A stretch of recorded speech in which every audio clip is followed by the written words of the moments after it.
আসসালামু আলাইকুম, স্বাগতম জানাচ্ছি বিবিসি নিউজ আন্তর্জাতিক সংবাদে। শুরুতেই সংবাদ শিরোনাম, এরপর বিস্তারিত।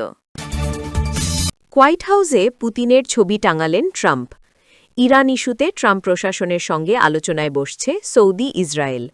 ইরানি বিপ্লবী গার্ডকে সন্ত্রাসী তালিকাভুক্ত করবে ইউরোপীয় ইউনিয়ন।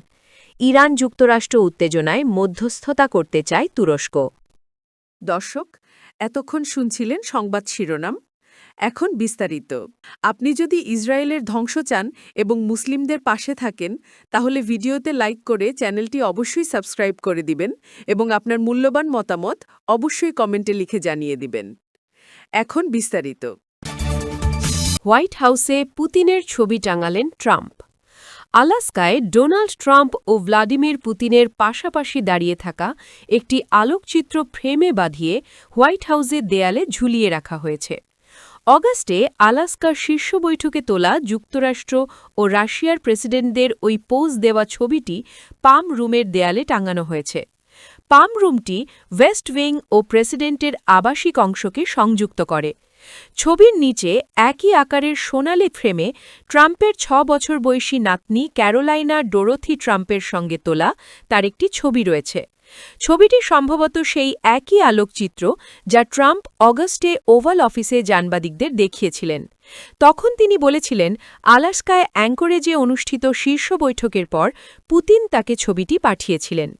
ট্রাম্প বলেছিলেন ছবিতে রুশ নেতাকে ভালো লেগেছে। ছবিটি ২০২২ সালে রাশিয়া ইউক্রেনে আগ্রাসন শুরুর পর যুক্তরাষ্ট্র ও রাশিয়ার নেতাদের প্রথম সরাসরি বৈঠকের মুহূর্ত ধারণ করেছিল। ইরান ইস্যুতে ট্রাম্প প্রশাসনের সঙ্গে আলোচনায় বসছে সৌদি ও ইসরায়েল। মার্কিন প্রেসিডেন্ট ডোনাল্ড ট্রাম্প সামরিক হামলার বিষয়টি বিবেচনা করার মধ্যে এই সপ্তাহে ইরান ইস্যুতে আলোচনার জন্য ট্রাম্প প্রশাসন ইসরায়েল ও সৌদি আরবের জ্যেষ্ঠ প্রতিরক্ষা ও গোয়েন্দা কর্মকর্তাদের সঙ্গে আলোচনা করবেন বলে বৃহস্পতিবার অ্যাক্সিয়স এক প্রতিবেদনে জানিয়েছে। বিষয়টি সম্পর্কে অবগত ব্যক্তিদের উদ্ধৃতি দিয়ে এই তথ্য জানানো হয়। ইরানে সামরিক পদক্ষেপ নেওয়ার সম্ভাবনা নিয়ে অনিশ্চয়তা বজায় রয়েছে, কারণ ট্রাম্প গত সপ্তাহে বলেছিলেন যে একটি নৌবহর দেশটির দিকে এগোচ্ছে, তবে তিনি আশা প্রকাশ করেছিলেন যে সেটি ব্যবহার করতে হবে না। অ্যাক্সিয়সের প্রতিবেদনে বলা হয়, ইসরায়েলি কর্মকর্তারা ইরানের ভেতরে সম্ভাব্য লক্ষ্যবস্তু সম্পর্কে গোয়েন্দা তথ্য ভাগাভাগি করতে ওয়াশিংটনে গিয়েছেন এবং সৌদি কর্মকর্তারা কূটনৈতিক সমাধানের পক্ষে চাপ দিয়ে একটি বৃহত্তর আঞ্চলিক যুদ্ধ এড়াতে সহায়তা করতে চান। এর আগে চলতি সপ্তাহে সৌদি রাষ্ট্রীয় সংবাদ সংস্থা এসপিএ জানায়, সৌদি যুবরাজ মোহাম্মদ বিন সালমান ইরানের প্রেসিডেন্ট মাসুদ পেজেশকিয়ানকে বলেছেন, তেহরানের বিরুদ্ধে সামরিক অভিযানের জন্য রিয়াদ তার আকাশসীমা বা ভূখণ্ড ব্যবহার করতে দেবে না। ইরানি বিপ্লবী গার্ডকে সন্ত্রাসী তালিকাভুক্ত করবে ইউরোপীয় ইউনিয়ন। ইউরোপীয় ইউনিয়নের পররাষ্ট্র মন্ত্রীরা বৃহস্পতিবার ইরানের ইসলামী বিপ্লবী গার্ড বাহিনীকে আইআরজিসিকে জোটের সন্ত্রাসী তালিকাতে অন্তর্ভুক্ত করতে সম্মত হতে পারেন বলে জানিয়েছেন ইইউ-এর পররাষ্ট্র নীতির প্রধান। ইরানের গণবিক্ষোভে প্রাণঘাতী দমন-পীড়নের পর এ প্রস্তাবটি আসে। ব্রাসেলসে মন্ত্রীদের বৈঠকের আগে শীর্ষ কূটনীতিক কাজা কাল্লাস সাংবাদিকদের বলেন, আপনি যদি সন্ত্রাসীর মতো কাজ করেন তবে আপনাকে সন্ত্রাসী হিসেবেই বিবেচনা করা উচিত। তিনি বলেন, এই পদক্ষেপের ফলে বিপ্লবী গার্ড বাহিনী আল কায়েদা এবং ইসলামিক স্টেট গোষ্ঠীগুলোর মতো জিহাদি সংগঠনগুলোর সমপর্যায়ে স্থান পাবে। ইইউ-এর এই প্রতীকী পদক্ষেপ দেশজুড়ে বিক্ষোভে হাজার হাজার মানুষ নিহত হওয়ার প্রতিবেদনের পর ইরানের বিরুদ্ধে তীব্র নিন্দার বার্তা দেবে। ২৭ সদস্যের এই জোটটি নৃশংস দমন-পীড়নের অভিযোগে ২১টি রাষ্ট্রীয় সংস্থা এবং ইরানি কর্মকর্তার ওপর ভিসা নিষেধাজ্ঞা এবং সম্পদ জব্দের সিদ্ধান্ত অনুমোদন করতে যাচ্ছে, যার মধ্যে দেশটির সহমন্ত্রীও অন্তর্ভুক্ত থাকার কথা।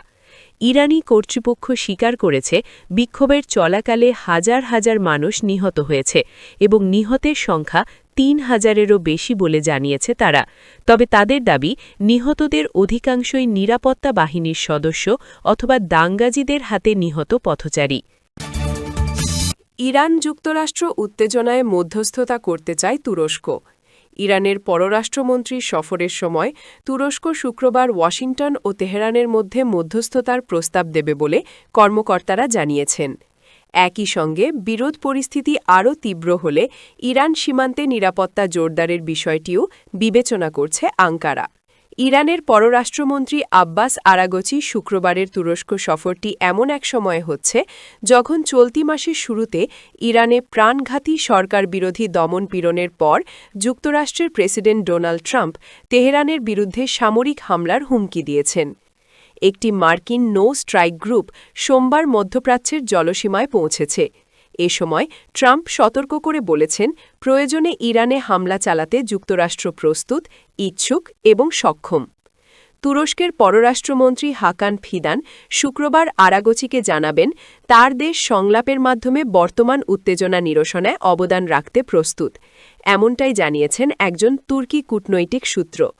সূত্রটি আরও জানায়, আলোচনার সংবেদনশীলতার কারণে নাম প্রকাশ না করার শর্তে বলা হয়েছে, ফিদান ইরানের বিরুদ্ধে যে কোনো সামরিক হস্তক্ষেপের বিরোধিতা পুনর্ব্যক্ত করবেন এবং এ ধরনের পদক্ষেপের ফলে সৃষ্ট আঞ্চলিক ও বৈশ্বিক ঝুঁকির কথাও তুলে ধরবেন। বুধবার ফিদান জোর দিয়ে বলেন, ওয়াশিংটন ও তেহরানের মধ্যে ইরানের পারমাণবিক কর্মসূচি নিয়ে পুনরায় আলোচনা শুরু করা অত্যন্ত জরুরি এবং এটি অগ্রাধিকার ভিত্তিতে সমাধান করা প্রয়োজন।